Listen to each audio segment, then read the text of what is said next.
আলহামদুলিল্লাহ 10K followers ডান। এ পর্যন্ত আসতে আমাকে অনেক কষ্ট করতে হয়েছে। সত্যি কথা বলতে জার্নিটা খুব সহজ কিংবা শখেরও ছিল না। আসলে প্রতিটা মেয়েরই প্রতিষ্ঠিত হওয়াটা খুব জরুরি। একটা মেয়ে যখন কারো উপর ডিপেন্ড করে বসে থাকে তখন না থাকে তার আত্মসম্মান, না থাকে নিজের বলতে কিছু।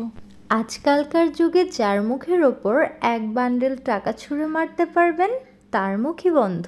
এই পৃথিবীতে আমরা এসেছি, কেউই থাকবো না, সবারই একদিন চলে যেতে হবে, কিন্তু কে কয়দিন থাকবো তা কেউ জানি না। আর যতদিন বেঁচে থাকবো প্রতি মুহূর্তে টাকার প্রয়োজন। আপনার কাছে যদি টাকা না থাকে তবে আপনার মাথার উপরে ছাদটাও আর থাকবে না।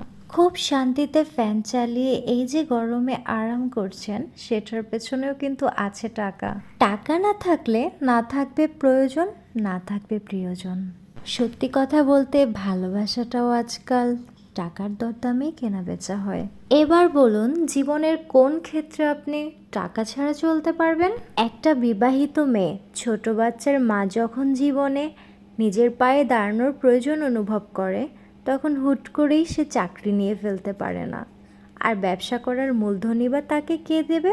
আজকাল এ ধরনের অসহায় মেয়েগুলোর জন্য অনলাইনে একমাত্র মাধ্যম, যেখানে ঘর সংসার সন্তান সামলেও নিজেকে একটু প্রতিষ্ঠিত করার সুযোগ পাওয়া যায়। আর অনলাইনে নিজেকে প্রতিষ্ঠিত করে তোলার জন্য অডিয়েন্সের কাছে আপনাকে আপনার পরিচিত করে তুলতে হবে। আর এই কাজগুলো না অনেক বাধা বিপত্তি পেরিয়েই আপনাকে করতে হবে। কে কি বললো কারো কথায় কান না দিয়ে কানের তুলো গুজে এগিয়ে যেতে হবে।